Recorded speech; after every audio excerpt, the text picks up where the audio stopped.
लोक आले भेटायला मागे, अरे तुम्ही भाऊ सरस करो वगैरे. म्हटलं हा. मग तू 8 वर्षानंतर जेव्हा सोडलं, हा सोडलं म्हणजे हा त्याच्यात थोडा ना बंडखोरपणा कमी वाटला मला. देशपांडे कॉलिंग, करण देशपांडे बोलतो. हा बोला ना सर, मला माहिती आहे. लॉज हा काय किस्सा आहे? लिमे लॉज. तो बरेचसे लोक दौरा म्हणजे दारू असे व्हायला लागले, पण इट्स नॉट दॅट. मोइनू चुकू लॉकावे.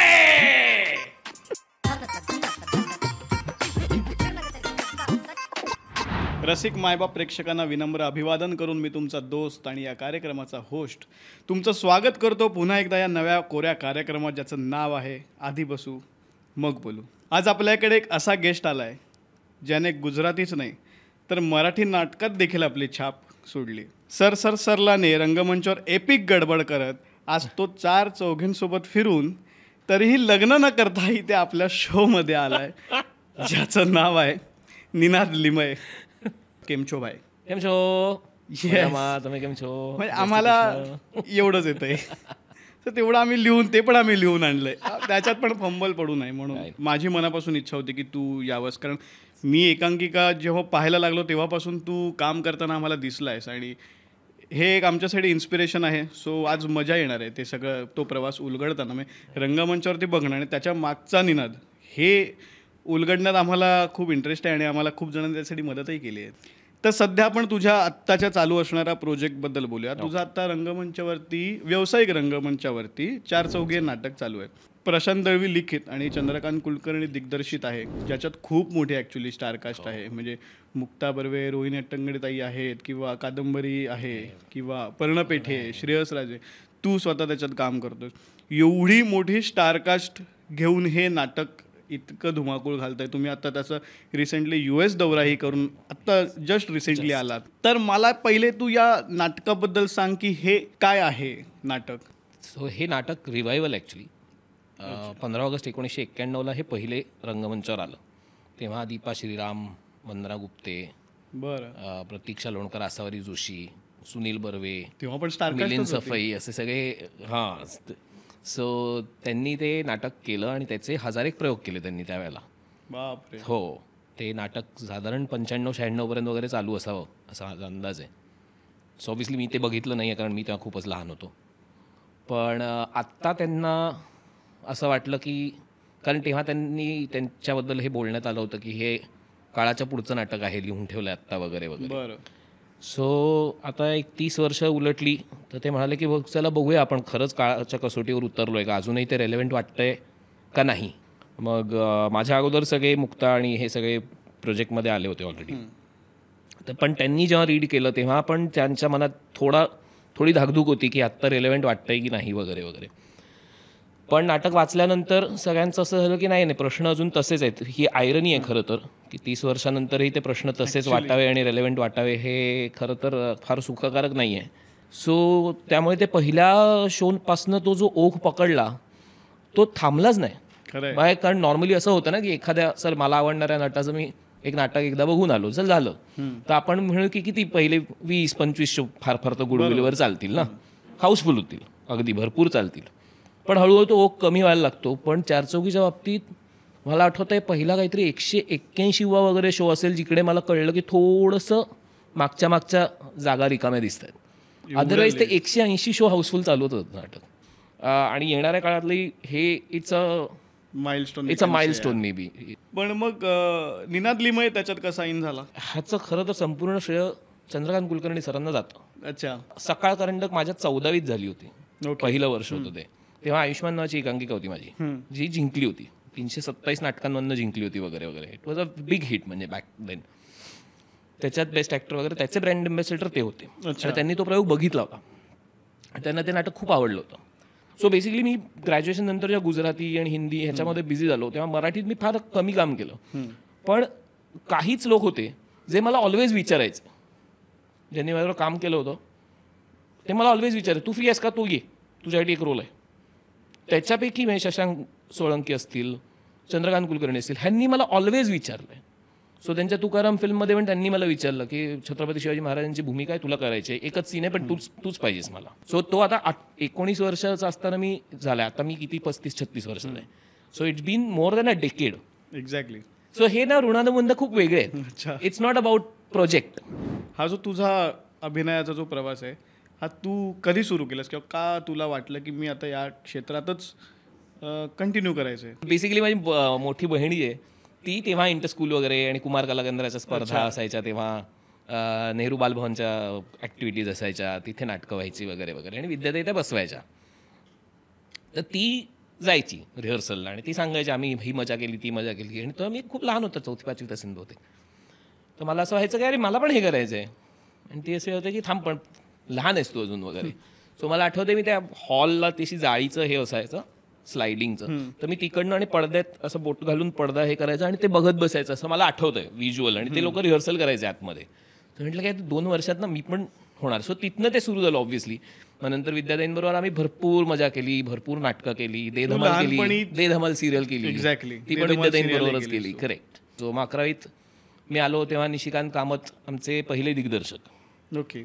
सो त्यांनी मला एक अचानक ऑडिशन बघितली आणि म्हणाले वा वा काय नाव तुझं वगैरे. म्हटलं नीनातली माय. बरं बरं. आणि असं केलं. खाली बसले होते 150 लोक आली होते ऑडिशनला, कारण रुईयात भरपूर कल्चर आहे.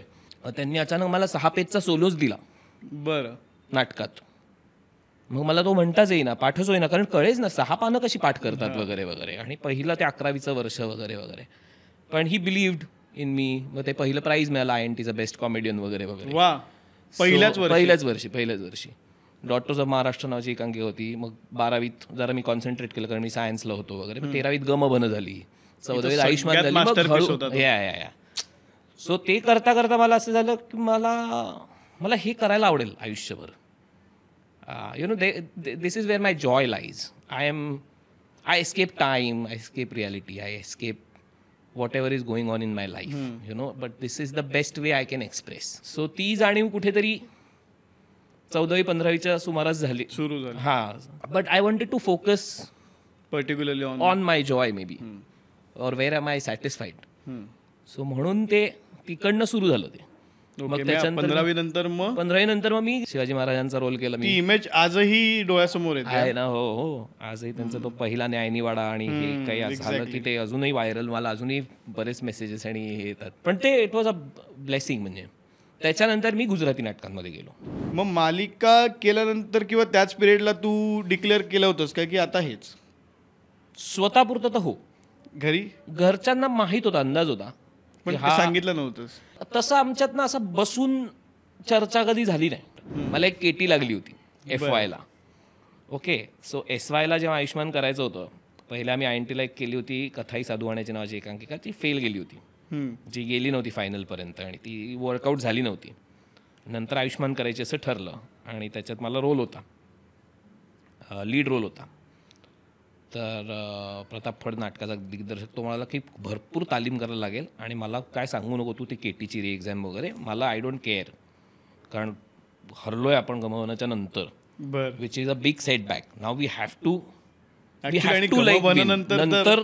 सो आणि that was clear in our heads की आता जी जान पे खेल के बस मॅच जिता नाही खतम, लेके जाना है बाय हुक और बाय क्रूक असं. सो तेव्हा मला आठवतंय की ते सो ते जे KTची री एक्झाम आणि होते जे सगळे प्रकार होते ते मी भरपूर नाही मी करतच नाही आहे, मी नाट्यवाल्या करतच नाही, मी लायब्ररीत बसून अभ्यास करतोय वगैरे करत मी रिहर्सलला 8-8 वाजेपर्यंत रात्री थांबायचो वगैरे. आता कळेल. आता कळेल. मग तेव्हा काहीतरी मग आता तुझं ग्रॅज्युएशन आहे, आता यावर्षी नको करू. बरं मी नाही केलं. मग युथ नाही केलं मी खरंच. मग परत INT आलं तेव्हा मुक्तिधाम होतं. म्हटलं आईला एवढा चांगला सब्जेक्ट, लीड रोल कसा सोडू वगैरे. तर मी म्हटलं की नाही करत आहे, मी सेक्रेटरी आहे. फक्त मला काय करायला लागतं, सकाळी उघडून द्यायला लागतं ऑडिटोरियम आणि रात्री बंद करताना मी असायला पाहिजे, कारण चावी माझ्याकडे असते, ती सबमिट करायला लागते. असं मग अशी वगैरे कारणं देऊन मी थांबायचो की मी बाय द टाइम टाइमपास करतो, मी नाटक नाही करत आहे वगैरे करत. आणि जेव्हा INTला मला ॲक्टरचं प्राईज मिळालं, आम्ही डोंबिवलीला होतो आत्याकडे, आणि फोन आला मला, कॉंग्रॅच्युलेशन्स, तुझं पेपरात नाव वाचलं, फोटो बघितला वगैरे. आणि मी म्हटलं की पेपरात मेलो करत पटकन ती पुरवणी मी आपली गायब करत सांगणार पण घरी. एकीकडे आनंद, so that was fun. So तोपर्यंत थोडासा फिअर होता. सो पण ग्रॅज्युएशन नंतर ग्रॅज्युअली त्यांना कळायला लागलं की अरे ह्याला ना जरा त्याच्यात इंटरेस्ट आहे. आणि नो पेरेंट्स म्हणजे ॲटलिस्ट माझे तरी I am very lucky, no parents wants to come in between their childrens joy. So if they see हाँ ये हैप्पी है बहुत उधर जाके, तो वो उसके बाद वो उन्होंने कुछ किया नहीं. मतलब सो एकंदरीत म्हणजे अंदाज आलाच होता घरी. हा हा, आणि तुझं तोपर्यंत ठरलंच होतं. माझ्या मनात तरी ठरलं होतं. मग आता इथून पुढे तुला ऑप्शन होतेच ना, म्हणजे की आता मालिका झाली, आता मराठी इतकं तू केलंयस आणि त्याच्यानंतर मग मराठी व्यावसायिक नाटक असा फॉर्मॅट असतो ना पटकन पुढे. तू असा फुल गोल असा कुठे म्हणजे तिथे गुजराती नाटकांमध्ये कसा काय गेलास इथपर्यंत तर कळलं लोकांना की तू इथे पोहोचलास, पण हा टर्निंग पॉईंट कळू देत. सो पहिलं नाटक मी केलं, विपुल मेहता नावाचे दिग्दर्शक आहेत, त्यांनी मला विचारलं गुजराती नाटकात ते रोल करशील का वगैरे. म्हटलं हो मला गुजराती येत नाही. म्हणाले तू गप्प बस रे, ते लँग्वेज येऊन जाईल, तुला ॲक्टिंग येते ना, ॲक्टिंग कर, मी डायलॉग शिकवीन तुला. म्हटलं बरं ठीक आहे. आणि एवढा चांगला टेम्पटिंग रोल होता म्हणून मी म्हटलं की चल ना ठीक आहे बघूया. मग मी एक भाषा शिकलो त्या निमित्ताने. तो पहिले मला काहीच यायचं नाही, मी अगदी श्लोक आपण पाठ करतो तसं वाक्य पाठ करून जायचो. 4च्या प्रयोगाला 3 वाजता मी आणि असिस्टंट डिरेक्टर यायचो. तो 1 तास तो मला सांगायचा की ह्या शब्दाचा अर्थ, ह्या शब्दाचा अर्थ, ह्या शब्दाचा अर्थ, म्हणजे या वाक्याचा अर्थ असा आहे. करत करत मग ते नाटक झालं. मग नाटक झाल्यानंतर पण लोकांना खूप आवडायचं. लोक पहिला प्रयोग वगैरे हा झाला. मग लोक आले भेटायला. जाताना काय वाटलं कुठे या गुजराती नाटकाचा जेव्हा पहिला प्रयोग झाला तेव्हा अरे घाम फुटला होता मला व्यवस्थित. कारण माहीत नाही ना आपल्याला कसं आहे, लँग्वेज माहीत नसल्यामुळे ही इज अ बॅड गायच्या ऐवजी he is not a good guy असं मी म्हणू शकतो ना, अर्थ सेम आहे. पण मला आता नाही सुचलं बॅड हा शब्द, तर मला वाक्य फिरवता येतं, तसा इकडे ऑप्शनच नाही ना. मी अडकलो झालं वगैरे. सगळे आले, लोक आले भेटायला मागे, अरे तुम्ही भाऊ सरस करो जो वगैरे. म्हटलं हां. मी शोधायचो मागे काय बोलतायत मला सांग काहीतरी. आणि प्रश्न विचारतात ना की तुम्ही ते करू केवी रीते करू वगैरे. म्हटलं हां, तर प्रश्न विचारला तर उत्तर तर द्यायला पाहिजे ना, पण कोणतरी पाहिजे. मग एक ॲक्टर यायचा माझ्यासोबत आणि तो समोरचा काय बोलतो ते माझ्या कानात सांगायचा. मग मी त्यांना सांगायचो हां मैंने वगैरे. ते खूप फनी होतं. पण त्याचा अहमदाबादचा दौरा झाला 1-1.5 महिन्याचा, भयंकर मोठा. आणि बाकीचे सगळे गुजराती होते को ॲक्टर्स वगैरे. तसे ते सगळे. आणि तुम्ही दौऱ्यावर जाता तेव्हा एकत्र राहता वगैरे ना, त्यांच्याच बरोबर ती भाषा पडून बोलायला लागलो, ग्रामर कळायला लागलं. आणि स्क्रिप्ट आली, तुम्ही चला पहिला सीन वाचूया. म्हटलं हां ठीक आहे वाचूया. हां निना तुझं मी वाचतो वगैरे. म्हटलं नाही सर मला येतं गुजराती वाचता. काय म्हटलं हां सर मला येतं गुजराती वाचता. काय म्हटलं सर खरंच येतं, वाचून दाखव. तू परीक्षा काय देतोय, मी सांगतो मला वाचता येतं. म्हटलं हां ठीक आहे. रंगमंचवर प्रकाश पथराचे, अमर दिवाण खनू देखायचे वगैरे. तर ते वेडे झाले, तू का कसं कधी वगैरे. म्हटलं सर 1.5 महिना तुम्ही मला अहमदाबादला घेऊन गेलात, मी एवढं तर शिकून येणार ना. शपथ यार. पण हे खरंच रे. एक आमचं 2 इडियट्स नावाचं मस्त नाटक होतं कमलेश ओझाचं, ते पण मराठीवरनंच होतं. नावागडी नवा राज्य जे मराठीत होतं उमेश प्रियाचं, त्याचं आम्ही गुजरातीत नाटक केलं. तिथे जी नाटकं व्हायची त्याच्यात थोडा ना बंडखोरपणा कमी वाटला मला, की अरे हे लोकांना आवडणार नाही तर आपण हे बोलूया नको. असं व्हायचं की अरे पण हे कुठेतरी बोललं गेलं पाहिजे. नॉट नेसेसरली तुम्ही त्याचा इश्यू उभा करा आणि ड्रामा क्रिएट करा. पण तू जवळजवळ 6-8 वर्ष केलं हो गुजराती नाटकांमध्ये. मग तू 8 वर्षानंतर जेव्हा सोडलं म्हणजे हां आता मी करत नाही असं म्हणूया आपण. तर त्याच्यानंतर मी म्हटलं की आता नाही आहे, नाही करायचं मला. मी म्हटलं मी बघतो आता काहीतरी, कारण मला ना आणि एका पॉईंटला मला माझ्यात पण सॅच्युरेशन आलं होतं आणि ह्याच्या पलीकडे काहीतरी आहे. सो मला ते शोधायला पाहिजे, मला ते शिकायला पाहिजे ह्याची जाणीव होत होती. पण शिकणार कोणाकडे? तो जो शाहरुख खान का डायलॉग आहे, पुरी कायनात तुम्ही उससे मिलाने की साजिश करते वगैरे वगैरे, तसं काहीतरी झालं. मला मकरंद देशपांडे भेटले आणि त्यांची नाटकं मी 2008-1 पासून वगैरे बघत असेल साधारण. पण मला कधीही हिंमत झाली नाही त्यांच्याकडे जाऊन सांगायची की काय माहीत नाही, मला कदाचित मॅनिफेस्ट केलं असेल मी की मी ॲक्टर आहे, मला तुमच्यावर काम करायला आवडेल, हे सांगायची हिंमतच नाही झाली माझी कधी. त्यांना कधीच नाही झाली. त्यांचा एक सरला गुजरातीत व्हायचं तेव्हा एक NCPA फेस्टचा शो होता. आणि तो जो ओजस जो केशव करत होता त्याचं काहीतरी त्या दिवशी प्रॉब्लेम होता. तर त्यांची जी प्रोड्युसर आहे मनोहर गडी यांची मुलगी काजल गडी आहे, ती आमची मैत्रीण. तिचा फोन आला की माझा एक शो सांभाळून घेशील का? म्हटलं हो घेईन ना सरला. साहेब म्हटलं हो ऑफकोर्स. म्हटलं काय करायचं आहे? केशव. म्हटलं बरं ठीक आहे, तुम्हाला स्क्रिप्ट पाठव, मी पाठ करतो, मला येऊन ब्लॉकिंग सांग. आणि सर असणार आहेत? नाही सर नसणार आहेत. म्हटलं बरं ठीक आहे. तो शो झाला वगैरे वगैरे. बहुतेक त्याचे रिपोर्ट्स त्यांच्यापर्यंत पोचले. And he was looking for Shakespeare for like but he had my name in mind. आणि त्यांनी अमुक फडकेला फोन केला की अरे ते शेक्सपियरसाठी मी शोधतोय पिक गडबडसाठी. तर ओजस रावल आहे, निनाद लिमे आहे, अजून काय जो काही नाव असतील, काय वाटतंय तुला? तर अमुक म्हणाला सर निनादला बोलवा. तर त्यांची माझी काही ओळख नव्हती, काही नव्हतं. But you never know, magic happens when you really want it to happen. आणि अचानक एक फोन येतो. नाक्यावर उभं असताना चहा होता माझ्या हातात, मला अजून आठवते, जस्ट आला होता चहा. रुया कट्टा. मकरंद देशपांडे कॉलिंग. म्हटलं हॅलो, अरे निनाद, मी मकरंद देशपांडे बोलतोय. म्हटलं हां बोला ना सर, मला माहिती आहे. हां, अरे तू आत्ता काय करतोस, तू कुठे आहेस तू? म्हटलं मी दादरला आहे. अरे बापरे, नाही म्हटलं कुठे कुठे यायचं सांग. अरे मी आत्ता अंधेरीला आहे, आरामनगरला. म्हटलं हां सर पोचतो. बरं ये ना, येशील तू किती वेळात? म्हटलं तासाभरात पोचतो. बरं बरं बरं बरं बरं मग ये तू, ये ये ये ये ये बोलूया, ये ये. म्हटलं हो हो हो. म्हटलं हा घे चहा, घे चहा पी चहा पी. म्हणून धावत पळत मी आपल्या गाडीनं कुठे कुठे, म्हटलं सांगतो नंतर सांगतो. मी निघालो आणि त्या दिवशी मी गेलो. तो मी 5 वर्ष निघालोच नाही त्यांच्याकडनं. Because there is no better man than him if you want to learn. कारण त्यांनी इतकी वर्ष काम केलं आहे, इतक्या प्रकारचं काम केलं आहे. म्हणजे त्यांनी सेट पण केला आहे, त्यांनी लाईट्स पण केले, त्यांनी म्युझिक पण केलं आहे, त्यांनी लिखाणही केलं आहे, त्यांनी दिग्दर्शनही केलं आहे, त्यांनी निर्मिती करतातच ते अजूनही, त्यांनी अभिनय पण केला आहे. सो तो नुसतं नाट्यशास्त्र पण नाही आहे ते, त्यांनी बऱ्याच प्रकारचं. आणि त्यांची वाचनाची आवड पण तशी आहे, थोडं फिलॉसॉफी, थोडं स्पिरिच्युअलिटीकडे त्यांचा कल आहे. त्यांना एक्सप्लोअर करून बघायच्या गोष्टी करतात की हे वर्क होणार आहे की नाही, हे चालणार आहे की नाही, हे आवडणार. That's not the point. मला वाटतं मला हे करून बघायचं आहे की मला ह्याच्यातनं हे का नाही करायचं हे पण कळलं, हे पण ज्ञान हवंय. सो अगेन तो एक कॉन्ट्रास्ट दिसला मला. एक आता खूप शिस्तबद्ध लोकांबरोबर पण काम केलं होतं, जे क्राफ्ट पण आहे वगैरे. चंद्रकांत कुलकर्णी सरांबरोबर जेव्हा त्यांचं तर आपल्याला माहिती आहे सगळं असंच वगैरे. आणि इथे एकदमच वेगळं होतं की तू कर. आपल्याला सवयच नव्हते ना, 11वीपासून मी सांगतो तेवढं कर, ह्याच्यातच शिकलो होतो आपण. आणि ते म्हणायचे तू कर, आता तुला जर कळलं की नाही असं नाही हे नाही होते, नको करू, चल तुला कळलं. त्यांना तर माहीत असं पहिल्या दिवसापासून की हे नाही होणार आहे, पण ते कधीच असं म्हणत नाही रे ते नाही होणार वर्कआउट, मी सांगतो तेवढं कर, हे कधीच म्हणत नाही. म्हणून त्याच्यानंतर तुझं सो त्याच्यानंतर मी एपिक गडबड आम्ही केलं. सो आम्ही तेव्हा आणि सगळे इंटर कॉलेजमधून आले होते. मी होतो, अजय कांबळे होता, माधुरी गवळी, आकांक्षा गाडे, भरत मोरे, संजय ददीज होता पहिले. What an actor, wow. आणि थिएटर आम्हाला सगळ्यांना आवडणार होतं, सगळे थिएटर करून आलो होतो आम्ही. सो त्यांना पण असं हवं होतं की मला नाहीची खूप तालीम करायची, मला तालमीची मजा घ्यायची. मी बरेच वर्ष तालमीची मजा नाही घेतली. सो तुम्ही मला, मी मागेन तेवढा वेळ द्याल का? म्हटलं हो. अशा वेळेला तुम्हाला कशा गोष्टी मिळत जातात. सो पहिल्या दिवशी ना आम्ही ते आरामनगरचे जे छोटे गाळे असतात त्याच्यात भाडं भरून रिहर्सल करत होते. ते अमोग आला, इथे चालू आहे म्हणून निशी सरांना भेटायला. तो त्यांच्या ऑफिसवर गेला 79ला. तर रे तू काय करतोयस इकडे, तू इकडे काय प्रयोग होता का वगैरे? नाही सर, मॅक्स सरांच्या नाटकाची तालीम चालू आहे, तिकडे आलो आहे. हो कुठे? काय 121ला वटेवर. हो अच्छा, किती डिग्री असते? चल मी उद्या येतो. हो या ना मी पण येतो. मग तुम्ही येणार असाल तर मी पण येतो. ओके चल मग उद्या भेटू वगैरे करून तो गेले. आम्हाला माहितीच नाही.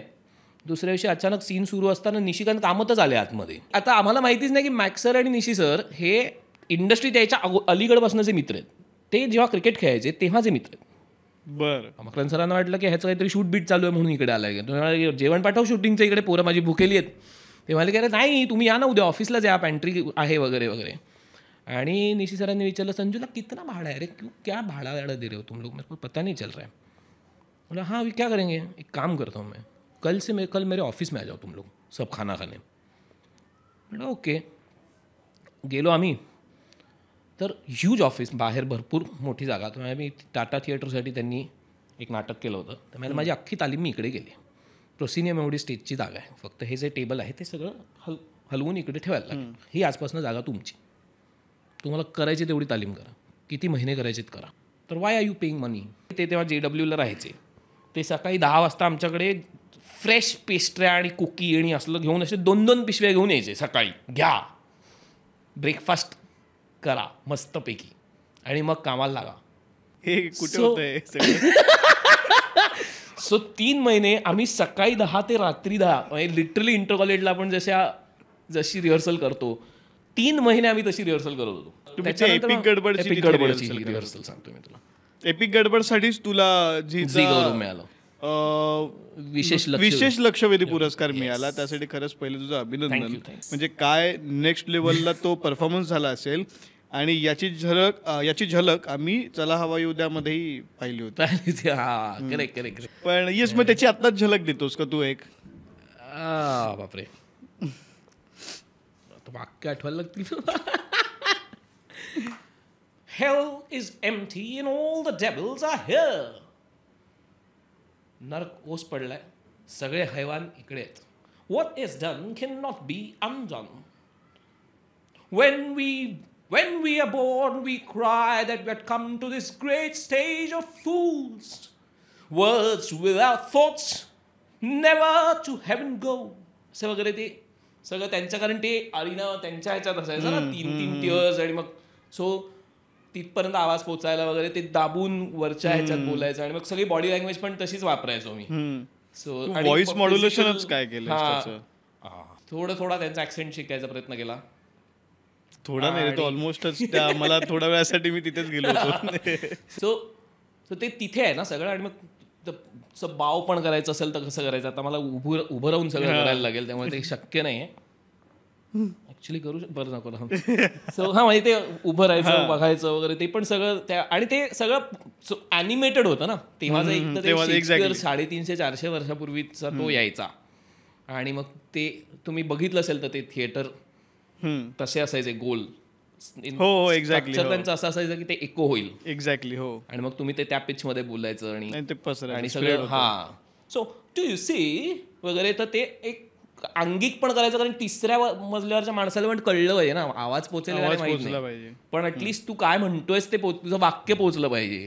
तुझी क्राफ्टिंगच इतकी स्ट्रॉंग असते तुझ्या कॅरेक्टरची. म्हणजे मी जेव्हा तुझं एकांकिकेचा प्रवास पण पाहिला, तुला गमभन म्हण, किंवा अजून तू ज्या एकांकिकेची नावं मेन्शन केलीस, आयुष्मानचं, मुक्तिधाम, तर या सगळ्या गाजलेल्या एकांकिका आहेत, जबरदस्त लेवलला गाजलेल्या एकांकिका आहेत या.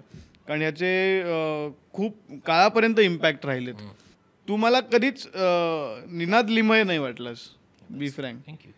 मला तू नेहमी मला त्या पात्रावर प्रेम यायचं की यार हे मस्त आहे रे, म्हणजे हा किती गमभनमधला असो, किंवा अरे यार दिस इज नाईस यार. तर त्या पात्रावरती जेव्हा प्रेम येतं ना, तेव्हा आपल्याला कळतं की यार आपण ॲक्टर, तो जो नाव लागलेला व्यक्ती आहे तो विसरून गेलो आणि एक कॅरेक्टरवर प्रेम करायला लागलो. म्हणजे त्या व्यक्तीने किती हुबेहूब समोर रेखाटलेलं आहे. सो त्या क्राफ्टिंगपर्यंत मी येणारच आहे, कारण त्याची गरज आहे आज. तर आपण थोडंसं पुढे येऊन काही किस्स्यांवरती येऊया, ठीक आहे? तुझे नशीबवान आणि आमच्या सुदैवाने आम्हाला कॉल करणारे तुझे मित्र, त्याने खूपच मुद्देसूद लिहून दिलेलं आहे यार. म्हणजे असे गोड मित्र असावेत की 1 नंबर 2 नंबर असं वगैरे टाईप करून देणार आहे बाबो. तर ठीक आहे, तर सगळ्यात पहिले आपण यावरती आहे की तू का रे या सब्जेक्टलाच खूप अटॅच्ड आहेस. हा तुझ्यासाठी खूप जवळचा विषय राहिला आहे. तर अशी कुठली तरी एक मेमरी आहे, म्हणजे जेव्हा तू नवीन गाडी घेतलीस आणि शेवटचा जो तू एक प्रवास केलास जुन्या गाडीतून, तर ती काय मेमरी आहे ही? Wow, that was beautiful. So ती गाडी घेतली वगैरे, आणि सो ते मला माहीत नव्हतं की ते रिप्लेसमेंट. सो माझी गाडी मी देत होतो त्यांनाच, त्यांच्याकडे मी नवीन गाडी घेत होतो. तर मला वाटलं की ती देताना आपण ही नाही, काय म्हणतात, ती आल्यावर आपण ही द्यायची किंवा वॉटेवर असं काहीतरी. ते म्हणाले की नाही ही तुम्हाला लगेच सबमिट करायला लागते. म्हटलं अच्छा हे माहीत नाही मला. बरं म्हटलं करतो. आणि शनिवार होता बहुतेक तेव्हा. ते म्हणाले की प्लीज सोमवार, आता उद्या रविवार तर जाऊ दे, पण सोमवारी तुम्ही प्लीज द्या गाडी वगैरे. म्हटलं बरं देतो. घरी आलो, आईवडिलांना सोडलं वगैरे गाडी घेऊन निघालो. आणि अचानक मला रिअलाईज झालं की अरे यार, हा गाडीचा शेवटचा दिवस आहे and that was my first car. Okay, ती गाडी बरीच वर्ष माझ्याबरोबर राहिली. तर त्या सो संडेला, आणि आमचा शो होता आय थिंक घाणेकरला, ठाण्याला. मला कुठेतरी जायचं होतं अंधेरी साईडला. त्याच्यानंतर शो झाल्यानंतर रात्री मी गेलो तिकडे, काम झालं वगैरे, रात्री 1 वाजला होता. आता जाऊया आपण एक शेवटची राईड गाडीबरोबर. पण आता मी आहे अंधेरीत, मला जायचं आहे ठाण्याला. म्हटलं, आणि हिनी इतकं काय काय बघितलं आहे. शी is seen my success, my failure, she is seen my parties, joys, the sadness, the sorrows. त्या गाडीत मी एकटा झोपलो पण आहे, मी एकटा रडलो पण आहे, मी गाडी गत एकटा प्रवास पण केला आहे. तिने काय वाटेल ते बघितलं आहे. म्हटलं शी डिझर्व्स ॲटलिस्ट आणि हू सेज की you can't get attach to things. Exactly. So त्याच्याबद्दल मला एक विशेष होतं. म्हटलं अंधेरीपासून मी JVLR आणि ठाण्याला असा नाही जाणार. म्हटलं तिची शेवटची ड्राईव्ह तिला काय दिसलं पाहिजे, तिला पृथ्वी थिएटर दिसलं पाहिजे, तिला जुहू बीच दिसला पाहिजे. मग तिकडनं मी ॲक्च्युली तिकडे गेलो पृथ्वीला, ज्या गल्लीत ती गाडी उभी असते तिकडे तिला उभं गेलं. तिकडनं निघालो पार्ला ईस्ट वेस्ट, माझी रोजचा येण्या जाण्याचा जो रूट होता. मग वेस्टर्न एक्सप्रेसला आलो. मग माझ्या दादरच्या जुन्या घरी, म्हणजे तिथे ज्या वाडीत ती उभी असायची तिथे घेऊन गेलो. मग तिकडनं मी तिला शिवाजी पार्कात घेऊन गेलो, 5 नंबरच्या गल्लीत घेऊन गेलो. तिकडनं मी टिळक ब्रिजला आणलं. तिकडे पहाट झाली होती तोपर्यंत 3:30-4. तर तिकडे ते भाजी मार्केटचे ट्रक यायला लागले होते. म्हटलं आता हिच्या नशिबात आत्ताही टिळक ब्रिजमधनं स्मूथली जाणार नाही, आत्ताही आहेच ट्रॅफिक शेवटचा. म्हटलं बघून घे, चल शेवटचा ट्रॅफिकही बघून घे. तिकडनं रुया नाक्यावर घेऊन आलो पहाटे 4-4:30 वाजता आणि शांतपणे. मी तेव्हा म्युझिकही लावलं नव्हतं. म्हटलं I want to listen to your sound, this is just our last journey together. आणि मी तुला खूप पळवलंय, राम रोम राम रोम, तर तू शांतपणे चालवली. मी म्हटलं you just enjoy the road नाव.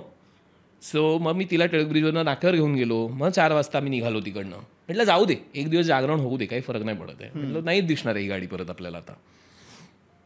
तिकडनं मग मी म्हटलं की चला आता आपण गाणी गाऊ. तर मग म्हटलं कुठून सुरू करूया.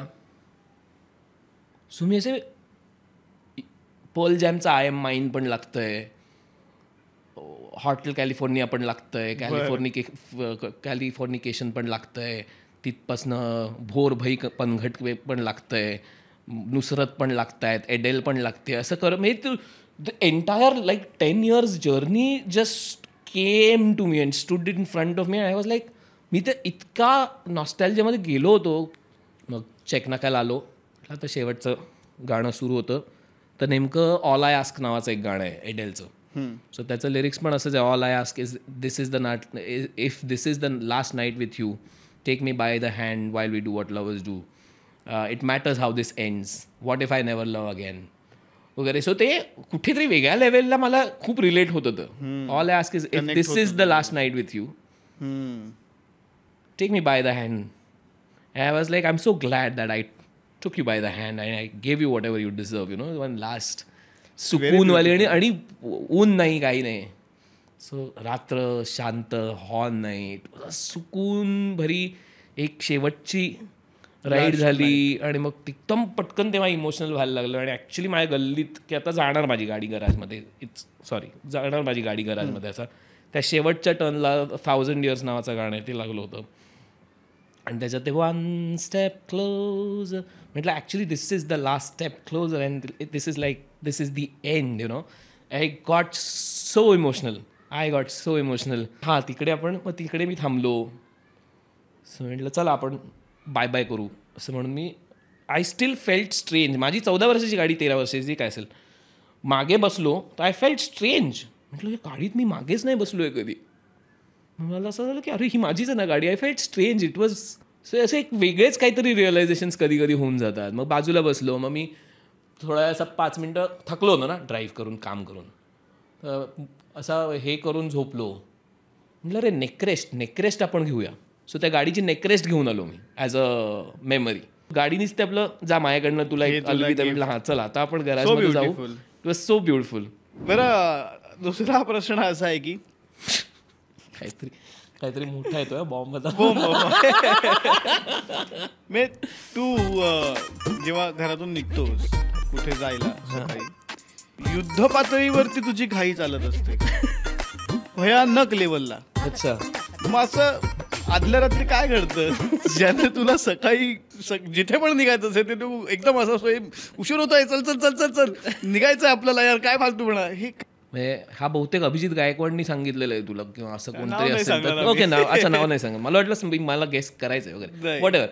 सो त्यांचा भयंकर आरोप आहे माझ्यावर की अरे तू आत्ता म्हणतोस की हो चला मी आंघोळीला जातो आणि तू जातच नाहीस. तू काहीतरी करत बसतोस तिकडे, टॉवेल गुंडाळून बसलायस, पाणी काढून झालंय तरी तू जात नाहीस. म्हटलं की हां मला ते जरा थोडं लागतं. म्हणून ती निघता निघता होते घाई बहुतेक. बघ हे कारण असेल तर ठीक आहे. ज्यांनी दिलंय त्यांना कारण माहिती आहे, त्यांनी रात्र नमूद केली. रात्र नमूद, हा तसं असेल तर मग काय होते, काय होत असतं. तर बरं ओके, पुढचा एक किस्सा असा आहे की लॉज हा काय किस्सा आहे. लिमय लॉज. हा हे काय प्रकार आहे? ऐक, सो माझं दादरचं घर होतं ते जवळपास लिमय लॉज म्हणून प्रसिद्ध होतं. हे नावच डिक्लेअर, लिमय लॉज हे नाव डिक्लेअर केलं होतं. कारण काय होतं, त्याची सुरुवात झाली INT आम्ही जिंकलो तेव्हा आगमनाच्या वेळेला. सो 40 लोक पावभाजी आईस्क्रीम खायला बसले तिकडे. कॉलेजची पोरं यार, 18-19 वर्षाची. ते काय उठतायत का एकदा बसल्यानंतर, दनादन चेपून तोपर्यंत शेवटची ट्रेन गेली 12 टनची. आणि आता प्रश्न, जायचं कुठे? म्हटलं बरं चला माझ्याकडे चला. तर मी आपल्या आईला फोन केला, म्हटलं आई असं असं झालं आहे, तर तू एक काम कर दीपूताई, ताईला सांग इकडे या. आणि आम्ही त्या हॉलमध्ये, ते हॉल किचन एकत्र असल्यामुळे ते जरा मोठं आहे, तर आम्ही तिकडे कसे तरी मावतो. तर आपले ते आले एक एक, अरे या या, अरे या या, अरे काय म्हणतो, अभिनंदन अभिनंदन. तर एका पॉईंटला ते यायलाच लागले. आणि शेवटी आईवडील असे झाले, ते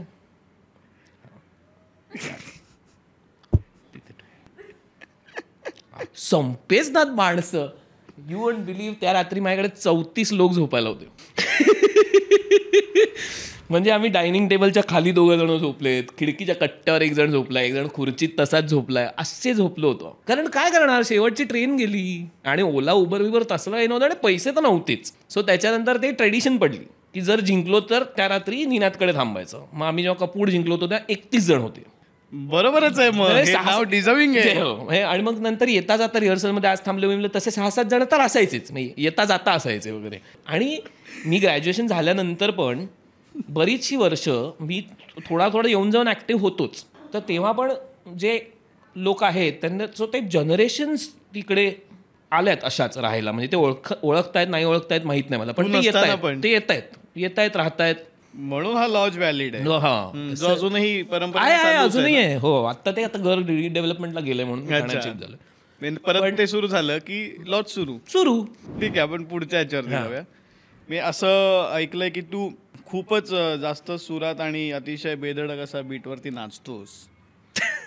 असा नक्की कुठे नाचलायस? बेधडक बीटवर नाचतो? हा, भयानक, म्हणजे क्या बात आहे. असं त्यांचं आहे की एवढंच सांगितलं त्यांनी. असं काही फार हे नाही, आपल्या मित्रांची बॅचलर पार्टी असेल किंवा तत्समय आपण पिकनिकला गेलो, कुठेतरी मेमरी लक्षात राहील तसं. हा, तसंच असेल. Favourite actor? उमेश कामत, मकरंद देशपांडे. बरं, तू काम केलं नाहीस म्हणून का? नाही, उमेश आवडतोच मला.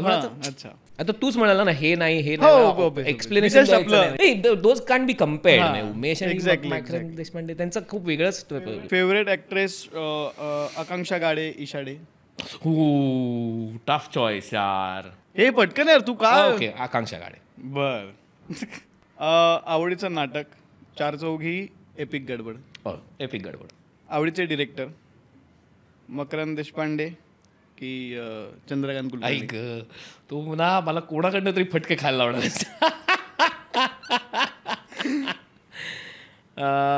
नाही, pass. Favourite writer? Prashant Dalvi की इरावती कर्णिक? प्रशांत दळवी. बर. सो एक तर ते इरावती आणि प्रशांत सर म्हणजे एक तर काही तशी कंपॅरिझन नाही. त्यांचं स्टाईल पण खूप वेगळी आहे, त्यांची जनरेशन वेगळी आहे आणि ती बेधडक आहे तेव्हा. आणि तिला वाटतं की हा टॉपिक मला मांडायचं ती मांडते. त्यामुळे मला शी is a very courageous writer and she is not bothered about what the society will think about it. पण आता अगेन ती जनरेशनच वेगळी आहे ना, प्रशांत सर आणि इरावती कर्णिक. सो असं काही फेवरेट त्यांच्या लँग्वेजनुसार ते माइंड ब्लोईंग आहे, हिच्या लँग्वेजनुसार ही माइंड ब्लोईंग आहे. तू कॉलेजमध्ये असताना दिग्दर्शनही केलंयस, तर ऍक्च्युली मला माहित नाही कितपत व्हॅलिड, पण अभिनय की दिग्दर्शन हे काय? तू काय अभिनय? ओके, अभिनय. आपण आता सगळ्यात महत्त्वाच्या गोष्टीवरती बोलणार आहोत, ज्यासाठी आपण हा सगळा घाट घातलाय खरं तर, की प्रायोगिक ते व्यावसायिकमध्ये आल्यानंतर तुला बदल काय जाणवले दोन्ही ठिकाणचं, हे पहिलं. दुसरी गोष्ट, मग जर या सगळ्याच्या तुला जर काही सांगायचं असेल की व्हॉट इज द प्रिपरेशन किंवा यासाठी तुला काय करणं गरजेचं आहे, how to get updated for दिस. जर तुला उद्या कोणीतरी प्रश्न विचारला, विचारत असतील बरेच जण की दादा तू ऑलरेडी इथे काम करतोय, आम्हालाही काम करायचं कधीतरी, मग आम्ही काय करायचं. सो हा एक कॉमन प्रश्न सगळ्यांनाच विचारला जातो, तर मग यावरही आपल्याला बोलायचं. तर हे तू एक करून एक आम्हाला सांग की काय. सो मला असं वाटतं व्यावसायिक आणि प्रायोगिक स्पेशली रंगभूमीचे जे लोक आहेत, सो आमची नाटकं पण आम्ही जी करतो वगैरे, आता तिथे काही कोणी पैसे घेत नाही, काही नाही, बरोबर. आम्ही स्वतःला एक्सप्लोअर करायला तिकडे जातो. पण आय थिंक सुरुवात इकडनं होते की हे मला त्या मंचावर त्या मीडियमचा भाग म्हणून करून बघायचं आहे. ही गोष्ट मला त्या माध्यमात करून बघायची. सो बऱ्याचशा गोष्टी तू बघशील कमर्शियलवर आलेल्या त्या एक्सपेरिमेंटल थिएटरमधनं आलेल्या आहेत की इकडे हे वर्क झालं होतं ते इकडे एक्सपॅन्ड करून बघितलं की आणि ते वर्क झालं लोकांमध्ये. सो कमर्शियल मला वाटतं की ते जे आहे ज्याचा संबंध नाही या सगळ्याशी, आपण आपल्यासाठी करून बघितलं वॉटेवर. पण आपण काम करताना कुठे करतो, बाहेर करतो. बघणारा येणारा कोण आहे, हां, सो बघणारा कोण आहे त्याचा काही संबंध नाही. त्याला समजेल असं आपण जे काम करतो आणि मग त्याच्यातनं वॉटेवर थोडे पैसे आपण पण घेतो. सो तेच वाटतो. पण असे आता संस्था पण सुरू होतात. सो तुम्ही जेव्हा येता आणि तुम्हाला हे केल्याबद्दल एक मेहनत तुम्ही घ्यायची त्याच्याबद्दल मेहनताना दिला जातो, तिकडे ते सुरुवात झाली असावी त्या टर्मची, असा माझा अंदाज आहे की हे व्यावसायिक की ह्याचे तुम्हाला पैसे मिळणार, ह्याच्यात तुम्हाला काय क्रिएटिव्ह सॅटिस्फॅक्शन मिळायचं, मानसिक समाधान. तर तू खूप चांगल्या गोष्टी सांगितल्या. तर ऍक्च्युली ऍक्टिंग मधले जे चॅलेंजेस आहेत ना, म्हणजे ठीक आहे हे तर कॉमन आहे की कमर्शियलला पैसे मिळतात, प्रायोगिकला आपण आपल्या खिशातले टाकून हाऊस म्हणून ते करतो. पण अपार्ट फ्रॉम दिस खूप गोष्टी आहेत, खूप बऱ्याच गोष्टी आहेत. आता दौऱ्या बिवऱ्यांबद्दल आपण काही बोललो नाही होत. एक्झॅक्टली. बरेचसे लोक तिथे वाया गेलेले मी बघितलेले आहेत. सो बरेचसे लोक दौरा म्हणजे दारू असे व्हायला लागले. पण इट्स नॉट दॅट. दौरा म्हणजे दौरा. तुम्ही नाटकासाठीच जाताय. नाटकानंतर तुम्ही थिएटरला संध्याकाळी 7 वाजता प्रवेश करताना हे चल त्याला पाठव, रात्रीचं वागून घे, हे जर सुरू झालं तर मग प्रॉब्लेम आहे ना. आणि मला असं वाटतं तुम्ही कुठे काम करता ते पण खूप महत्वाचं आहे. खरंय, कोणासोबत. हा, तर आमची जी 4 चौघीची टीम आहे ती खूप तशी डिसिप्लिन टीम आहे, म्हणून पण ते या लेवलला आहे ज्या लेवलला ते आहेत. असं पण नाही, पण तू खरंच खूप चांगल्या गोष्टी सांगितल्या. सो तुम्हाला बऱ्याच गोष्टी कळल्या आहेत ज्या आम्ही आता डिस्कस करतोय. प्रत्येकातून काय पिक करून काय काय घ्यायचंय आपण, तुम्ही जसं आपण सगळ्यांमधून काही ना काही उचलून एक साचा बनवत असतो आपला, तसं तुम्ही तुमची प्रिपरेशन काय करायला हवी ना, ह्याचा गोष्टींवरती खूप विचार करायला हवा. आणि प्लीज तो करा सगळ्यांनी. हा डायलॉग आहे हे तू वाच. खूप सोपं असल्यामुळे आम्ही ते लिहून आणलंय. खरं तर ऍक्च्युली ह्याला सोपं आहे असं मला का माहित का वाटतंय. ही काही लँग्वेज आहे का हे असेच ही लँग्वेज आहे? नाही. अच्छा.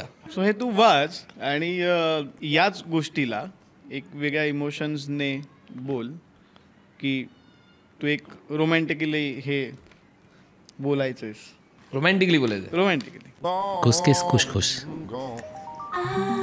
किश खार कर केर कुल किल्यान कसुक किल्यान कामोलित्या आई ग. अल खादा अल खारदार खारदा आहार खारबार अल खारदा मार खारबार.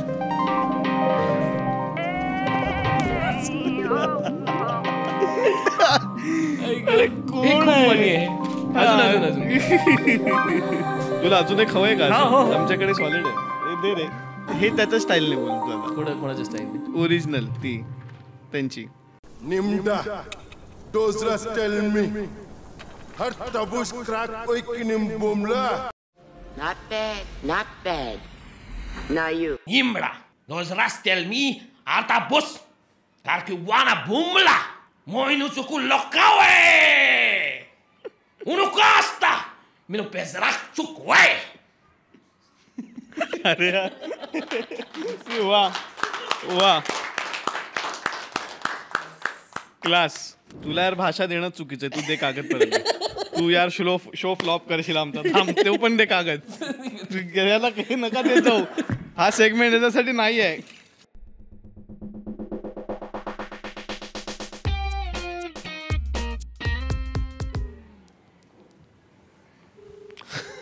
हॅलो.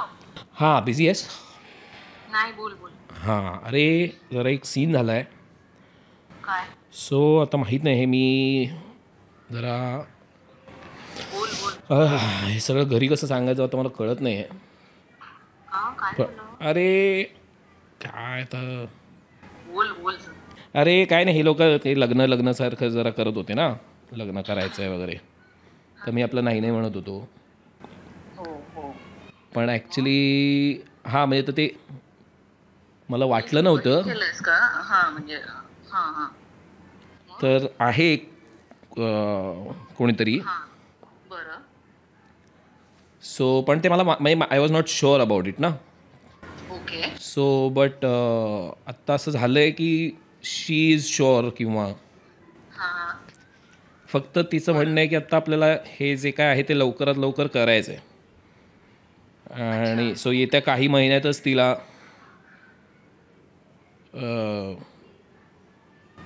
करायची इच्छा आहे. म्हणण्यापेक्षा तिचं तिचं असं म्हणणं आहे की आपल्याला हे करायचं असेल तर आत्ता लगेच करायचं आहे असं.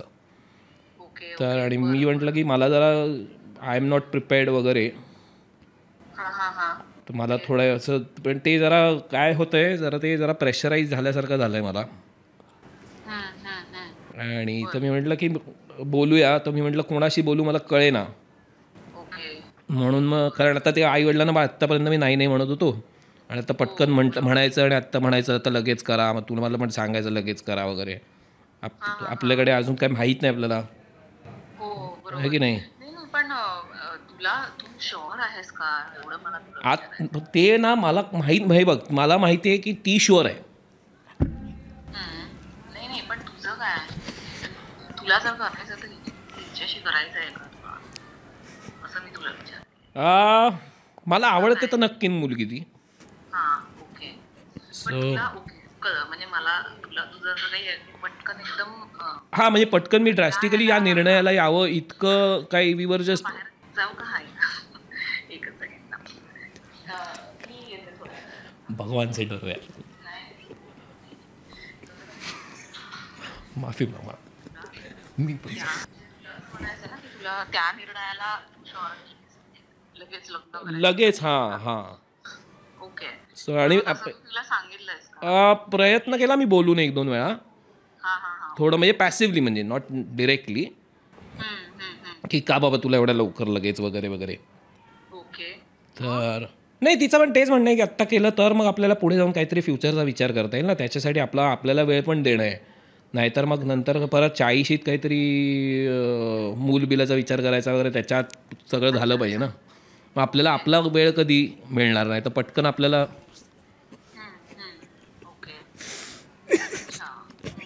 सो म्हणून ती म्हणाली की आत्ता. सो मी म्हटलं की आत्ता जरा पण मी म्हटलं की चल ना तुझ्याशी बोलून घेऊ.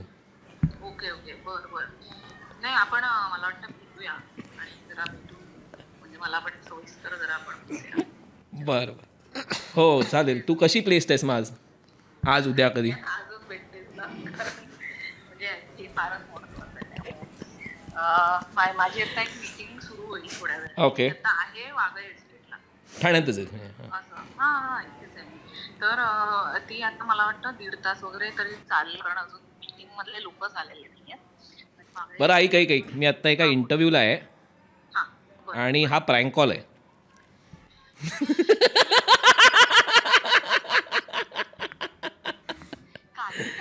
अगं खरंच. एक मिनिट बोल त्याच्याशी. बोल रे. हॅलो घे ताई.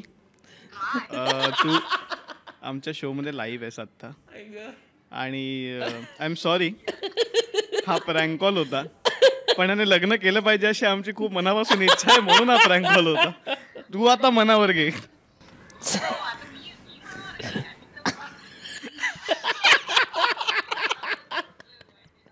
I am sorry. Hello sorry. आता म्हणजे हे नक्की खरं हे खरं हा प्रँक कॉल आहे. हे खरं आहे यार फालतूगिरी आहे. हो बघ ना.